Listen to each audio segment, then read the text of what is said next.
Good afternoon, everyone. Today I'm going to teach you a topic entitled feudalism. Feudalism was a system that emerged during the medieval period, and it was a combination of legal, economic, military, and cultural customs that flourished in medieval Europe between the 9th and 15th centuries.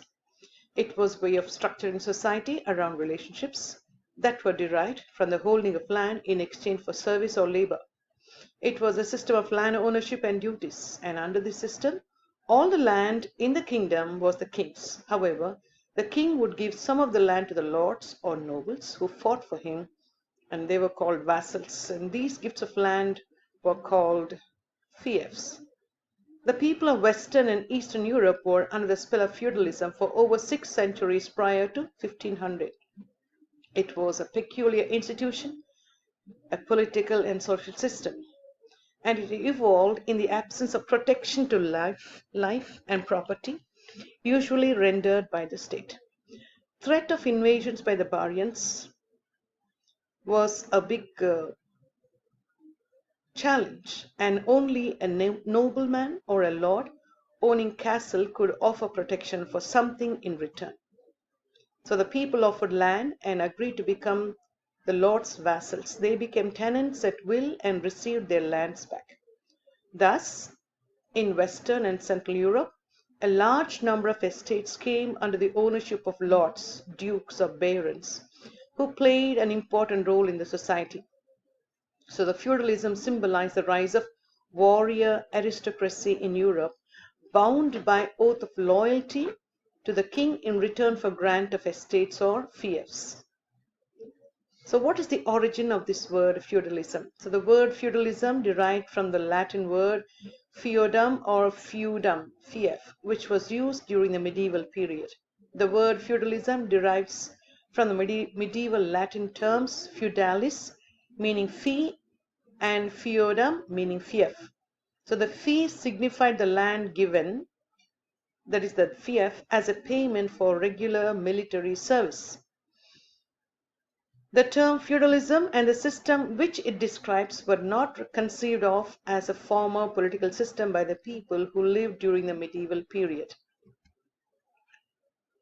There were several definitions that were given.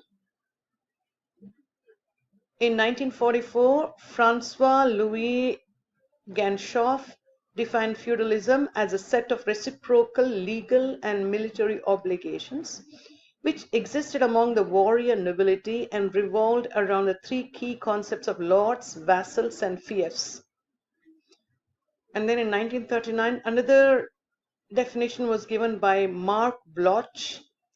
He explained that feudalism includes not only the obligations of the warrior nobility, but the obligation of all the 3 estates of the realm, namely the nobility, the clergy, and the peasantry.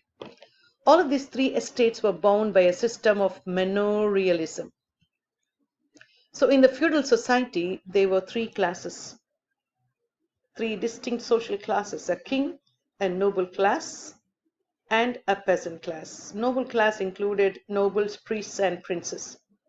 Historically, the king owned all the available land, and he portioned out that land to his nobles for their use. The nobles in return rented out their lands to the peasants. That means the nobles did not work on their lands. The peasants were given these lands to work on them. The kings wanted lords' services in the form of military assistance coupled with loyalty and obedience. Apparently, the kings were not strong enough to defend themselves or their country from the invasions or from the barbarians, foreign invasions. So the lords became the king's tenants-in-chief, and they granted land in their fiefs to the knights in return for oaths of loyalty and service. The expected duties of a knight in the medieval society included defending the poor and oppressed, saving the honor of the ladies, and fighting to protect the Christian religion. Feudal laws and courts also existed, and some feudal lords became more powerful than the king himself at times. Feudal structure existed in the church as well. And church was one of the largest landholders. In the place of lords, the bishops and abbots performed the function of the lords. Church was the biggest landholder. Its position was envied by all. It also was exempted from feudal taxes. The church has set up courts to punish those who are found guilty. I just wanted to show you this picture of the feudal pyramid. You can see the king on top and then the various vassals who were under him. So the king gave the land to the lords to protect him, and the lords in return gave the lands to the people under him who would work on them, and vice versa. At the lowest rung of this pyramid were the peasants. So what were the advantages of feudalism? Stability was established. Self-supported infrastructure by providing the essential services combined with organized system of protection. They all helped to maintain a steady balance. Actually, the person who was very much benefited by this system was Lord and his close associates, and they enjoyed vast material gain at the expense of the serfs.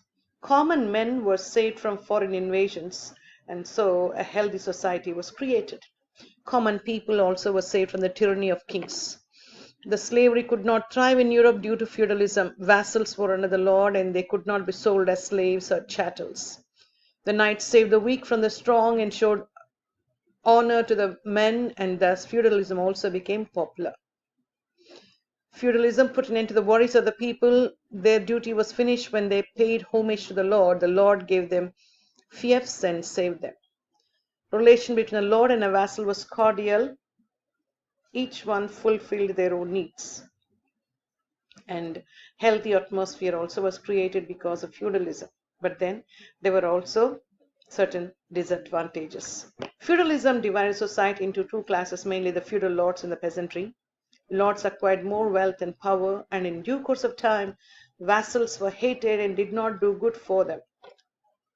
Feudalism discouraged nationalism. War was a regular feature, and it created hurdles for the rise of nation states. The kings were not strong enough. They depended upon the lords, and the lords were continuously waging wars to protect the honor and the kingdom of the kings. And so thus we could not see, there was no rise of a strong nation state. Political unity of Europe also was lost. War and conspiracy became regular features among the lords of Europe. So to create a sovereign state, there was no chance. The dream of creation of a sovereign state was shattered.